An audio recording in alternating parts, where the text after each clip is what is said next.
أعوذ بالله السميع العليم من الشيطان الرجيم. بسم الله الرحمن الرحيم. الحمد لله رب العالمين، والصلاة والسلام على أشرف الأنبياء والمرسلين وعلى آله وصحبه أجمعين. سبحانك لا علم لنا إلا ما علمتنا إنك أنت العليم الحكيم. قال رب اشرح لي صدري wa yassir li amri wahlul 'uqdatam min lisani yafqahu qawli. La haula wala quwwata illa billahil aliyyil azim.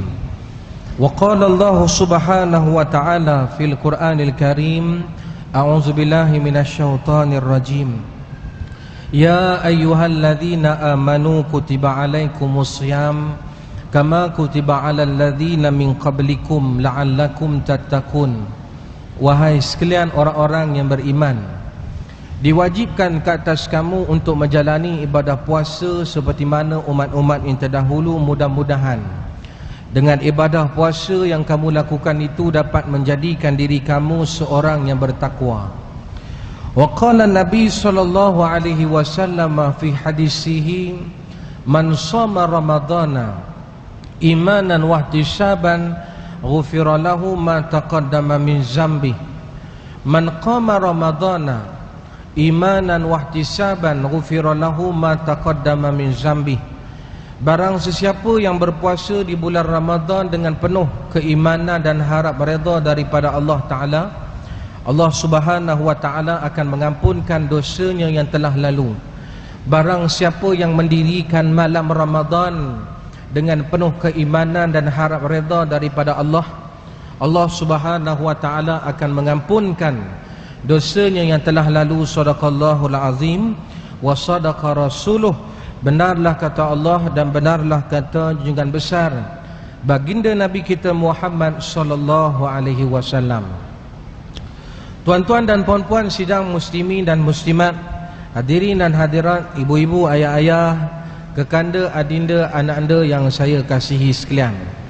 Alhamdulillah, pertama sekalinya dan selama-lamanya syukur pada Allah Subhanahu wa Ta'ala kerana masih lagi Allah Ta'ala memberi ruang dan peluang serta keizinan kepada kita semua sama-sama diberi kehidupan buat kali yang seterusnya di atas muka bumi Allah Ta'ala ini. Dan syukur yang tidak terhingga kita ucapkan dengan memperbanyakkan mengucap kalimah zikir, di antaranya dengan lafaz Alhamdulillah, menyatakan segala puji yang layak kita puji hanya kepada Allah, kerana masih lagi Allah Ta'ala memilih kita sehingga ke saat ini untuk sama-sama kita istiqamah di dalam melaksanakan perkara-perkara yang dituntut di dalam agama. Seterusnya, kehadiran Ramadan dalam hidup kita tidak mensia-siakan dengan keadaan kita mengisi ruang kekosongan setiap minit, setiap jam yang berlalu. Pastinya kita nak hiasi dan penuhkan waktu aktiviti kita di bulan Ramadan untuk sama-sama kita melakukan amal ibadah. Mudah-mudahan dengan amal ibadah yang special yang Allah ganjarkan di bulan Ramadan ini, kita dapat bawa bertemu dengan Allah, dan dialah sedikit sebanyak yang akan dapat membantu kita untuk masuk ke dalam syurga. Amin. Dan tuan-tuan dan puan-puan, pejam celik, kehadiran Ramadan pada tahun ini saya kira pada 7 Ramadan puasa dan 8 tarawih, ya. Maknanya sekejap saja masa berlalu Allah bagi peluang pada kita, kerana Ramadan ini adalah satu bulan yang disebut oleh Nabi, idza ja'at Ramadan, apabila telah datangnya bulan Ramadan dalam hidup kamu, futihat abwabul jannah, pintu syurga akan terbuka seluas-luasnya. Wa ghuliqat abwabun nar, pintu neraka akan ditutup serapat-rapatnya. Wa sufidat asyayatin, syaitan-syaitan akan dibelenggu dan akan diikat. Berarti tuan-tuan, dalam bulan Ramadan ini Allah akan tunjuk segala mahanya kalau diampunkan dosa-dosanya pada bulan sebelum bulan Ramadan. Tapi kalau bulan Ramadan ini lagi luas pengampunan Allah terhadap hamba-hambanya. Sebab itu ambil peluang Kerana Nabi menyebut di dalam sebuah hadis ada 3 golongan yang mana permintaan dia tidak ditolak oleh Allah Ta'ala. Apa saja yang dia minta, Allah Ta'ala akan bagi. Pertama sekali ialah doa orang yang berpuasa, as-saim hatta yuftir, orang yang berpuasa sehinggalah waktu berbuka puasa. Ibu-ibu, ayah-ayah, kalau kita Allah anugerahkan anak, syukur alhamdulillah. Tapi kadang dapat anak, Allah uji tuan-tuan, anak-anak kita ni yang dalam keadaan capai usia remaja, dia nak mencuba bawa motor, tak cukup tidur atas katil, tidur atas motor, ya, bawa motor sambil baring. Saya pun pelik macam mana dia masuk gear. Nak ceritanya tuan-tuan, kadang-kadang Allah bagi kita anak, didatangkan salah satu bentuk ujian. Anak-anak kita mungkin agak nakal, ambil peluang di bulan Ramadan. Kita berdoa mudah-mudahan anak kita ni suatu hari nanti dibuka pintu hati dia untuk ada perasaan hormat pada ibu dan ayah, seterusnya guru yang mendidik di sekolah dan orang-orang tua yang berada di sekeliling mereka. Doa sungguh-sungguh. Dan kita suami pun macam tu, ambil kesempatan Ramadan ini. Kalau kita dianugerahkan seorang isteri yang kepala 3 segi, ya, jangan balik cek 3 segi memang bulat elok. Cuma nak ceritanya tuan-tuan, ada je cekadak ni. Bila kita nasihat, dinasihat pula abang pun sama. Ni kan. Patut-patut kita ni tuan-tuan yang sebagai suami, kita nasihat kurang tidak dia dengar lah. Kalau tidak mengangguk, tapi dari sudut dilakan, dia keluar rumah lepas daripada nasihat, maka pasti lepas daripada tu dia keluar jaga aurat dia. Mantang kita ambil kesempatan suami di bulan Ramadan ni, banyakkanlah berdoa pada Allah. Sebab itu tuan-tuan ni, saya kadang-kadang bila tengok orang berdoa ni macam-macam pattern tuan-tuan, ya. Ada orang berdoa tak bersungguh tuan-tuan. Kalau tuan-tuan tengok di negara Arab, berbekalkan 2 biji korma dan air mineral ni, dia boleh qiyam tuan-tuan, ya, bila malam saja tarawih tak timbul isu 8 ke 20. Kita tempat kita tuan-tuan 8.20 cari masjid, majoritinya 8 lah. Saya kali pertama belajar kat Mesir, kita tuan-tuan nak tengok betul ke sebelum ni ustaz kata mereka ni keluar 20 rakaat, sembahyang 20 rakaat. Lepas habis 8 rakaat, saya tengok kat pintu siapa yang keluar, ada tak orang Arab keluar? Rupanya tuan-tuan, orang Arab tak keluar, orang Melayu yang keluar. Dia dah memang set dah. Tarawih tak boleh lama-lama. Tarawih ni tuan-tuan hanya 8 rakaat saja, ya. Baik tu ada orang datang jumpa saya, ustaz, sebenarnya tarawih ni berapa rakaat ustaz? Dan poning kepala ustaz. Apa yang poningnya? Ya lah, mari ustaz ni dia kata 8 rakaat. Mari ustaz ni dia kata 20 rakaat. Mari ustaz ni 36 rakaat. Mari ustaz ni 49 rakaat. Mari ustaz ni buatlah sampai mana pun. Habis tu Tuan Haji buat apa? Dan tak buat terus. Aku yang pening balik. Baik itu tuan-tuan yang dirahmati Allah Ta'ala sekalian, nama tarawih ni maknanya solat yang rehat-rehat. Baik itu macam-macam lah. Kalau di Mesir dia punya pattern. Kalau tempat saya di Damanhur, dia buat 10, kemudian rehat sebentar, lebih kurang 5 ke 10 minit, kemudian dia terus lagi 10 rakaat, diakhiri dengan solat witir. Dan kita boleh buat kalau mungkin kesibukan kita menguruskan keluarga. Kalau boleh datang Masjid Islamiah Kampung Lindengan. Tapi kalau tak boleh, kita hidupkan di rumah kita tuan-tuan, buatlah 8. Ajak anak kita. Tak payah rushing-rushing kalau nak buat 20. 2 rakaat, berhenti bagi salam, baca doa, sambung makan. 15 minit kita berhenti makan, sambung balik 2 rakaat, bagi salam, berhenti makan lagi. 15 minit, kemudian sambung lagi 2 rakaat, berhenti makan, kemudian teruskan lagi 2 rakaat, bagi salam, berhenti makan. InsyaAllah sebelum subuh esok habislah. Nak katanya tarawih ni solat yang rehat-rehat, ya. Orang duk compare dengan kita ni, ustaz 8, kita 8 cukup lah. Tak sama. Kalau Nabi disebut oleh Sayyidatina Aisyah, Satu hari pertama, hari kedua Nabi boleh keluar semayang sama dengan jamaah sahabat-sahabat. Hari ketiga Nabi balik rumah. Sebab kerana Nabi takut tuan-tuan, kalau Nabi terus pada hari berikutnya difardukan pula solat jemaah secara tarawih secara berjamaah. Itu yang Nabi masuk dalam rumah tuan-tuan. Berapa jumlah? Sekadar mana kalau tuan-tuan menghidupkan malam Ramadan, kalau 20, Allah Ta'ala akan bahagilah pahala yang begitu banyak mengikut nilaian usaha hidup kita bulan Ramadan. Tuan-tuan ya, baru-baru ni semalam saya dapat satu WhatsApp, satu artikel yang mengatakan Imam Masjidil Haram dalam khutbah dia menyelit tuan-tuan ya, dalam hidup bulan Ramadan ini Allah Ta'ala akan kurniakan satu malam yang mana malam itu lebih baik daripada 1000 bulan, namanya malam Al-Qadar. Nabi suruh kita cari taharru Lailatul Qadr fil 10 al-awakhir min Ramadan. Cari malam Qadar ini di 10 malam yang terakhir. Nabi kata lagi opah ya, bukan setakat 10 yang terakhir, taharru Lailatul Qadr fil witra 10 al-awakhir min Ramadan. Dalam 10 yang terakhir itu cari yang ganjil, maknanya 21, 23, 25, 27, 29. Kerana kebanyakannya malam Qadar ini akan berlaku pada malam yang ganjil. Sebab itu masjid-masjid tuan-tuan ya, 2 tahun lepas, tahun ni dia tak panggil dah saya. 2 tahun lepas dia telefon saya, dia kata, "Ustaz, boleh tak bawa qiyam?" Saya kata tak apa, Haji bawa bagi tarikh kat saya dulu, nanti saya balik cek. Saya tengah berak lah dah, saya tengah bawa itu.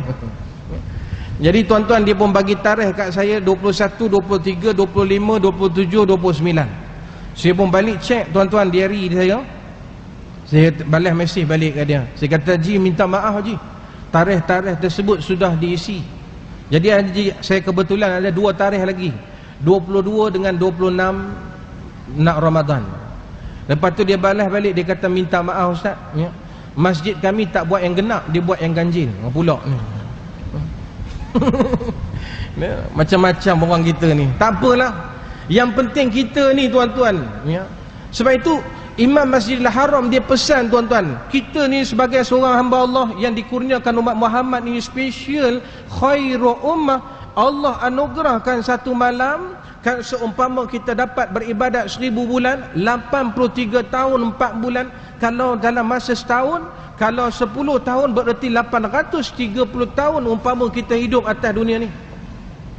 Baik, itu cara nak dapatnya tuan-tuan, mudah. Katanya, kalau kita target kita nak bangun 1/3 malam, tapi mungkin sebab kerana kita ni tuan-tuan penat, letih dan sebagainya, mungkin kadang-kadang Allah tak perjodohkan kita malam Al-Qadar tersebut. Ada amalan yang membolehkan kita mendapat amalan tersebut. Sebelum tuan-tuan keluar daripada Masjid Islamiah ini tuan-tuan, pastikan tuan-tuan letak paling kurang RM10. Mana nak tahu rezeki tuan-tuan malam ini, Allah Ta'ala turun malam Al-Qadar, RM10 tadi bukan nilai 10 pahala, tetapi dikalikan dengan 1000 berarti 10,000 pahala yang kita dapat. Subhanallah ya? Ini cara tuan-tuan, takut-takut kita terlepas. Baik, itu kalau boleh tuan-tuan, kita harapkan sungguh, kita berdoa, ya Allah, ni doa sungguh-sungguh. Tuan-tuan tengok kalau orang Arab doa. Saya pertama kali tuan-tuan belajar di Mesir. Bila sampai di Mesir tuan-tuan ya, sahabat sini kata, dia kata, "Ustaz, jom kita pergi semayang di Masjid Amr bin As." Saya kata, "Kenapa mayang Masjid Amr bin As tu?" Dia kata, "Special malam ni. Malam ini ada seorang imam akan turun jadi imam kita 10 malam yang terakhir. Dia baca tu sampai jemaah belakang terbahak-bahak. Bukan gelak terbahak-bahak, terisak-risak, silap. Terisak-risak tuan-tuan. Nak ceritanya tuan-tuan, sedihnya bila dengar dia baca ayat-ayat Allah Ta'ala. Saya kata okey jugalah. Sebab sepanjang hidup saya 23 tahun, saya tak pernah pun semayang belakang imam sampai menangis. Tuan-tuan, tak pernah. Sambil gelak ada. Tapi tuan-tuan nak cerita sampai menangis, tuan-tuan, tak pernah. Saya nak terai memori tuan-tuan ya, pengalaman duduk semayang belakang imam.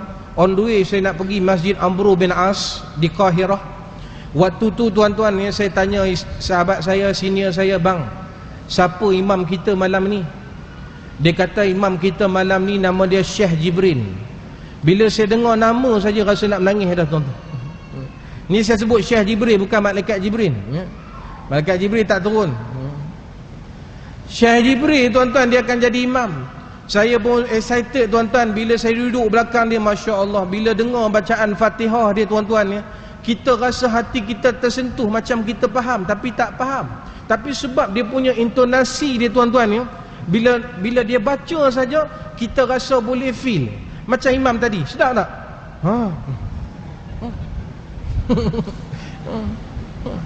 Kita rasa macam terbawa, ya Allah, macam aku nak lagi macam tu tuan-tuan. Bila habis Fatihah tuan-tuan, bila dia baca, kebetulan tuan-tuan orang Arab, baru saya tahu kali pertama sejejak kaki di bumi Arab, orang Arab dia punya tarawih, sepanjang tarawih dia boleh khatam sampai 3 kali pusing. Maknanya tuan-tuan bacaan dia panjang-panjang lah. Bila saya duduk belakang Syekh Jibril ni, dia mula dengan suratul Baqarah, Alif Lam Mim, Zalikal kitabu la raiba fi hudan lil muttaqin. Dia baca macam tu. Dia jenis tarik-tarik belakang tuan-tuan. Habis Muflihun muka surat yang pertama, hati saya kata apa, Syekh, jangan berhenti Syekh, teruskan lagi bacaan. Saya tak pernah dalam hati saya tuan-tuan, sepanjang duduk kat Malaysia tak pernah detik macam tu. Kebiasaannya Syekh, berhentilah Syekh. Selalu macam tu. Tapi bila duduk belakang Syekh Jibril ni tuan-tuan, hati saya kata, Syekh jangan berhenti lagi Syekh, teruskan bacaan seterusnya. Mungkin dia dengar tuan-tuan keluhan daripada hati saya, dia pun terus muka surat yang kedua, Innal ladzina kafaru sawa'un alaihim. Habis muka surat yang kedua, hati saya kata apa lagi tuan-tuan ibu ya, Syekh jangan berhenti lagi Syekh, teruskan bacaan. Saya tak puas lagi dengar bacaan yang dibaca oleh Syekh Jibril ni. Saya nak menangis Syekh dalam hati saya ni. Mungkin dia dengar tuan-tuan rintihan saya, dia pun terus muka surat yang ketiga, Masaluhum kamasalil ladzi istawqada nara.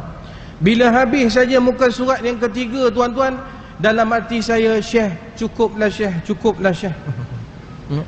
Waktu tu saya ingat mungkin dia tak dengar dah apa yang saya sebut dalam hati. Dia pun terus muka surat yang keempat, wa basyiril ladzina amanu wa amilus shalihat. Habis muka surat yang keempat, saya pun terdetik dalam hati lagi, Syekh agak-agaklah Syekh. Jadi mungkin dia tak dengar apa rintihan saya. Dia pun terus muka surat yang kelima, muka surat yang keenam. Tuan-tuan yang nak tahu, Syekh Jibril ni satu rakaat dia baca 6 muka surat tuan-tuan. Mana aku tak menangis tuan-tuan?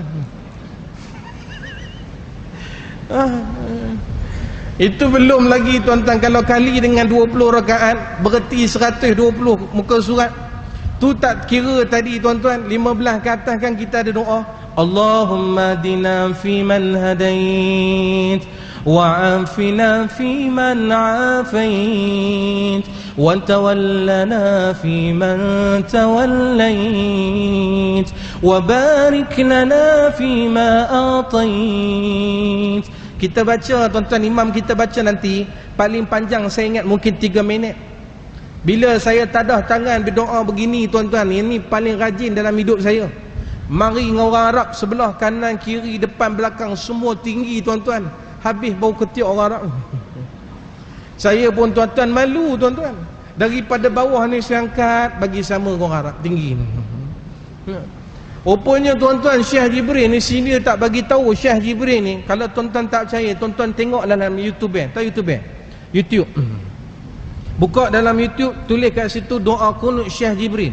Doa kunut Syekh Jibril ni paling kurang 20 minit ke atas. Subhanallah. Minit yang kelima tuan-tuan, dalam hati saya, punyalah banyaknya nak minta. Berat ya Allah, aku pun turun balik tuan-tuan. 2-3 minit okey sikit, naik balik macam tu, ya hanana, gitulah boleh. Ya Allah, berdoa sungguh-sungguh ni tuan-tuan. Ramadan ini orang Arab tak berbekalkan 2 biji korma dengan 1 air mineral sebesar ini tuan-tuan, boleh bertahan sampai ke mana qiyam tu. Subhanallah. Kita kadang-kadang malu tuan-tuan, duduk berdoa pun kadang-kadang doa tadah tangan ni letak atas pahanya. Ya Allah, kau nak bagi-bagi tak bagi sudah. Sampai macam tu. Bukan setakat tu, ibu-ibu kadang-kadang ada pakcik-pakcik ni abang-abang letak atas telur pun ada. Ya malu ya Allah. Kita berdoa biar sungguh-sungguh tuan-tuan. Ni kadang-kadang macam-macam. Baru ni saya pergi ceramah di Belah Meru tu. Ya. Ya, ada kita duduk belakang tu, pak cik tu dia mungkin tu imam tu minta doa banyak sangat, lama sangat, dia pun tak tahu nak buat apa. Dia sambil-sambil tu dia korek hidung. Dia pun tengok kat belakang, la ilah, macam-macam pattern orang kita berdoa ni. Bila dia korek tuan-tuan, dia korek dia tengok banyak tuan-tuan. Apa yang dia buat? Saya tengok apa kelaku pak cik ni. Digentilnya pula, la ilaha illallah. Saya sabar nak tengok apa tindakan ni. Bila dah digentilnya tuan-tuan, apa yang dia buat? Saya kata mungkin dia bawa masuk dalam poket. Saya sangka baik sebab saya ustaz. Saya sangka baik tuan-tuan. Rupanya bukan seperti mana yang saya sangkakan. Lepas digentil, dijentiknya ke depan. Bayangkan pakcik depan tuan-tuan ya, betul-betul mengharap, ya Allah ya Tuhanku, sesungguhnya ya Allah aku banyak penyakit ya Allah. Kau uji aku, kau kifarah dosa ya Allah. Kau datangkan penyakit dalam hidup aku, kencing manis ya Allah, sakit buah pinggang ya Allah, dialisis tiap-tiap hari ya Allah. Ya Allah ya Tuhanku, malam Ramadan ni kau kurniakan satu ubat yang mujarab. Tiba-tiba tai hidung jatuh. Yang kawan ni tuan-tuan, pakcik ni pun lura bendui tuan-tuan. Allah makbul bulan Ramadan ya. Bismillahirrahmanirrahim ala Allah. Darah tinggi pula. Tuan-tuan yang dirahmati Allah Ta'ala sekalian ya.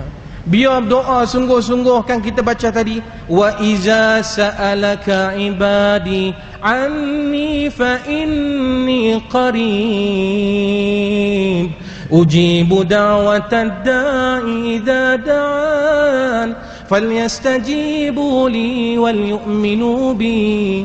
Minta pada Allah, Allah akan perkenankan. Kalau sungguh kita minta tuan-tuan, Allah Ta'ala akan bagi. Sebab itu Ramadan ni tuan-tuan, orang-orang soleh tuan-tuan, diriwayatkan tuan-tuan, mereka dah bersedia kedatangan Ramadan ini. Bukan setakat Rejab, bukan setakat Syaban. Disebut tuan-tuan 6 bulan sebelum tu, bermula daripada Rabiul Awal, Rabiul Akhir, Rejab, Syaban, Ramadan. Masuk tuan-tuan Ramadan, dah tak jadi masalah. Baik itu dalam hidup Nabi tuan-tuan, ketika bulan Syaban, bila mana Nabi duduk di Madinah, Nabi kahwin ramai isteri, antaranya Sayyidatina Aisyah radhiyallahu anha. Bila mana tuan-tuan 1/3 malam menjadi kewajipan bagi Nabi untuk berqiyamul lail. Wajib bagi Nabi, bukan sunnah. Kita umat Muhammad sunat berqiyamul lail, tapi Nabi hukum dia wajib. Kalau Nabi tak buat, Nabi dapat dosa. 1/3 Nabi bangun tuan-tuan. Waktu tu disebut Nabi duduk rumah Sayyidatina Aisyah radhiyallahu anha. Bila Nabi bangun, Aisyah ni dia agak lambat tuan-tuan bangunnya. Selalu bila Nabi bangun dia sedar, tapi mungkin malam tu ada kerja dan sebagainya. Maka bila dia bangun tuan-tuan ya, dia raba di tempat sebelah kanan. Selalu Nabi tidur tuan-tuan ya, dengan isteri dia, Nabi akan ambil side di sebelah kanan. Macam kita lah kan. Abang tidur mana? Ke depan TV sekarang. Kan? Ada yang tidur kat dapur peluk peti air pun ada. Kan? Kita Ramadan ni tuan-tuan. Nabi SAW bila dia Aisyah tuan-tuan, dia raba tuan-tuan, Nabi dah tak ada. Tuan-tuan kalau pergi hari raya tuan-tuan, majlis perkahwinan, kalau tuan-tuan tengok pengantin laki dengan pengantin perempuan, dia ada kedudukan, dia ada protokol dia. Kalau laki kebiasaan dia akan duduk di sebelah kanan, kalau perempuan dia akan duduk di sebelah kiri. Betul tak Haji? Saya pun nak kepastian sebab saya pun lama dah tak kahwin ni. Ya. Biasaan gitulah. Sebab kerana apa Nabi menyebut diciptakan kaum Hawa di belakang ini. Bagus hari ni seronok tuan-tuan, sebab ibu kita nampak wajah seorang-seorang berseri. Ni pakai kup putih baru putih kan berseri, selalu tidak duduk terceruk ujung tu kan. Tuan-tuan yang dirahmati Allah, yang dirahmati Allah Ta'ala sekalian, maka tuan-tuan yang dirahmati Allah, dalam sebuah hadis Nabi menyebut diciptakan kaum Hawa ni di tulang rusuk di sebelah kiri lelaki. Sebab itu tuan-tuan, kalau dibezakan tuan-tuan antara rusuk kita kanan dengan kiri ni, kanan lebih banyak daripada belah kiri. Kalau tuan-tuan tak percaya, balik garang bila buka baju suruh orang rumah kira. Tapi yang saya dapat banyak respon, orang rumah dia kata, bang macam mana nak kira ustaz, lemak banyak pada tulang. Yang tak boleh nak kira dah ya. Wa ala kulli halnya tuan-tuan, Sayyidatina Aisyah ni tuan-tuan, dia ada fikir satu benda yang takkan kot Nabi pergi rumah isteri-isteri yang lain. Kan Nabi ni seorang yang adil. Maka tuan-tuan, Nabi pergi ketuk rumah isteri-isteri Rasulullah yang lain. Rupanya tuan-tuan semua jawab jawapan yang sama. Tidakkah wahai Aisyah, malam ini giliran kamu dan Nabi duduk di rumah kamu? Memang kalau ikut betul, tapi Nabi hilang malam ni. Rupanya pergi tengok tuan-tuan, Nabi duduk tuan-tuan di masjid. Dah Nabi memperkuatkan tuan-tuan, mempergiatkan sebelum kedatangan Ramadan tuan-tuan ya. Nabi dah tak ada masalah untuk beramal ibadat. Sebab itu kita rasa syukur tuan-tuan. Allah bagi kelebihan pada kita Ramadan tuan-tuan. Dan hari ni, sampai ke hari ni, walaupun dah semakin susut soft, tapi kita di kalangan manusia yang duduk di kampung lindungan ini, untuk kita sama-sama qiyam. Mudah-mudahan sampailah ke hujung 29 Ramadan akan datang. Amin ya rabbal alamin. Baik, itu Allah bagi tuan-tuan kegembiraan kepada kita bila masuknya Ramadan. Mereka yang tak mensia-sia ni, dua kegembiraan yang Allah Ta'ala bagi pada dia. Apa dia? Farhatun inda fitri. Ketika mana waktu berbuka, Allah Subhanahu wa Ta'ala akan bagi perasaan gembira. Tadi tuan-tuan bukan setakat gembira, saya ingat mungkin lebih pada gembira lagi. Dah lah makan free, nasi ayam madu pula. Jadilah tak bermadu. Paling tidak pun bunyi madu pun jadilah. Atas seronok kita kalau buka puasa kat masjid ni, jimat. Bukan setakat jimat tuan-tuan, yang paling penting rapatkan ukhuwah. Kadang-kadang kita suri rumah, bukan kita lah, ibu-ibu ya. Ibu suri rumah, nak masak dalam satu hari tuan-tuan, tak boleh dalam masa 5 ataupun 6 mata, tak boleh. Kita paling kurang pun, paling banyak saya ingat mungkin boleh buat 3 lah ya? 3 mata.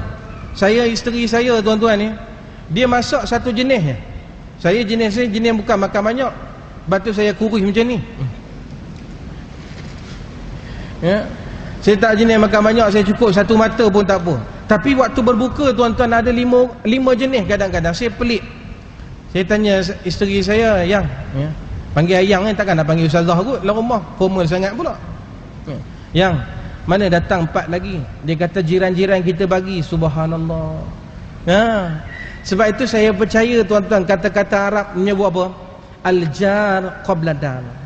Sebelum kita nak bermukim ataupun kita nak duduk di satu tempat, nak beli rumah di satu tempat, kita kena tengok jiran-jiran kita dulu.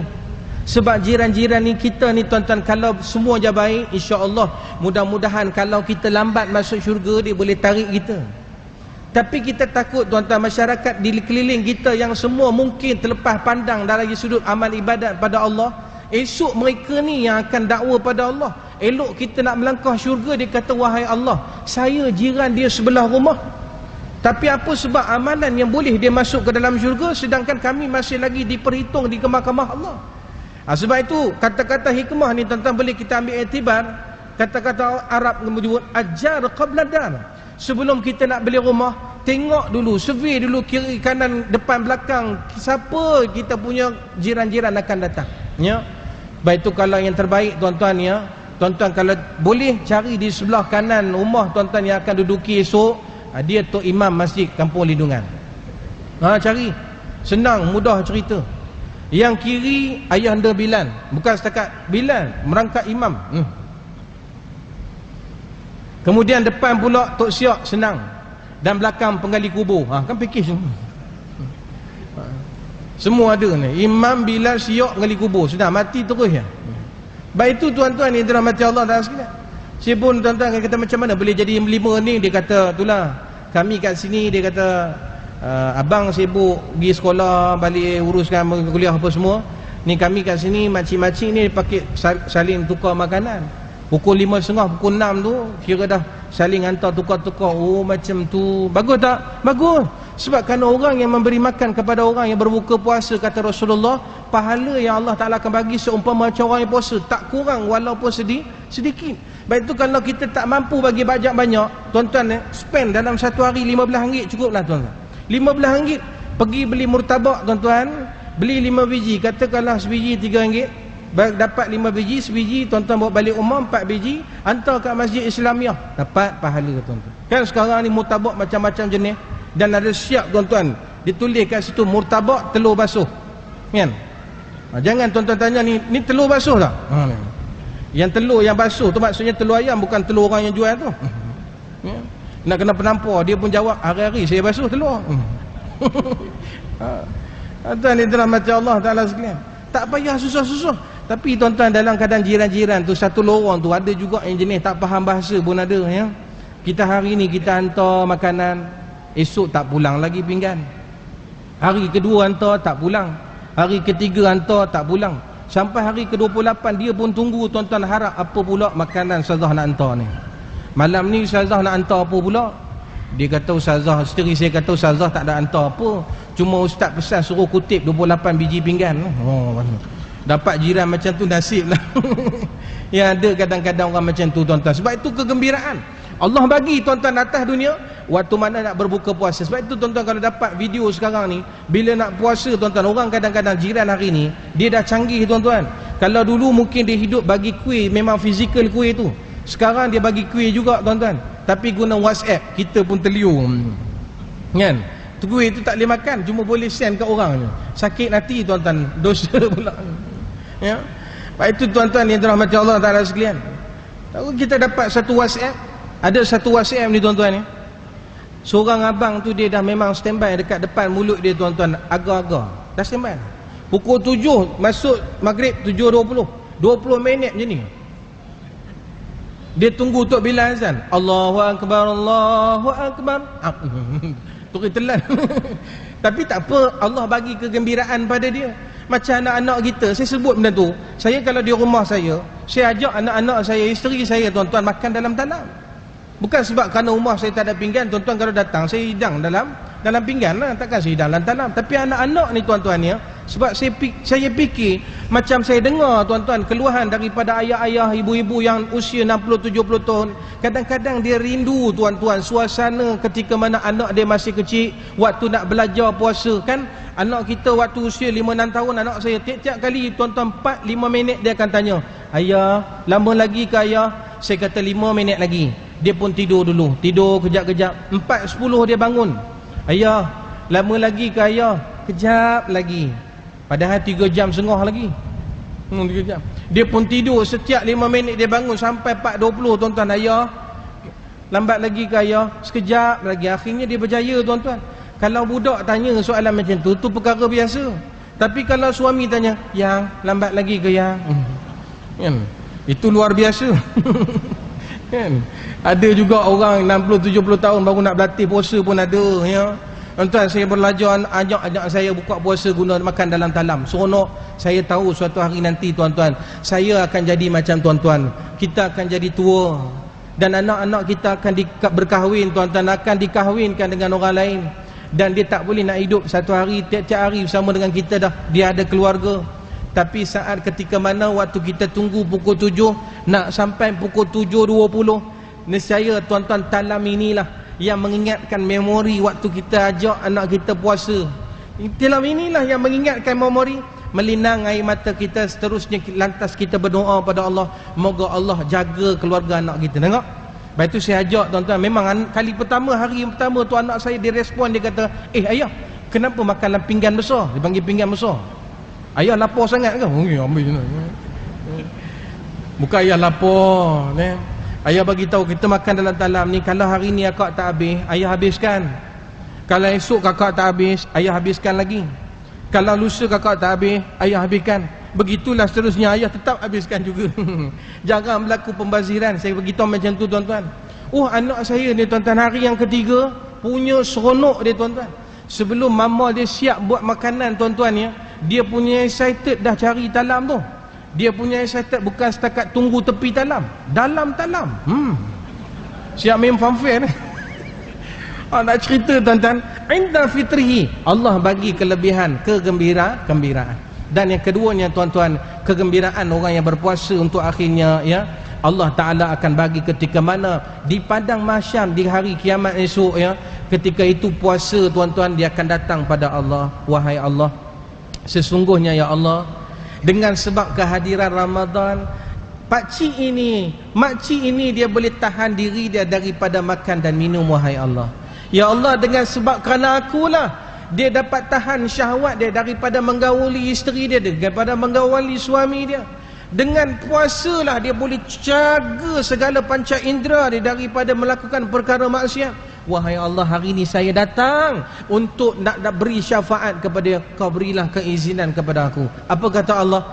Puasa, kalau begini hebatnya pakcik ini, kalau begini hebatnya opah ini, maka aku beri keizinan kepada kamu, berilah syafaat. Bawalah masuk di dalam syurga melalui satu pintu, namanya pintu Ar-Rayyan. Maka inilah yang akan dipanggil aina shaimun, mana orang yang berpuasa bila datangnya Ramadan tu, mari masuk. Bila dah selesai masuk ke semua orang yang berpuasa, waktu tu tuan-tuan akan ditutup serapat-rapatnya pintu, namanya Ar-Rayyan. Allahu Akbar. Sebab itu tuan-tuan ya, natijah kita harapkan dalam puasa yang datang pada tahun ini, dia tak sama pada tahun lepas.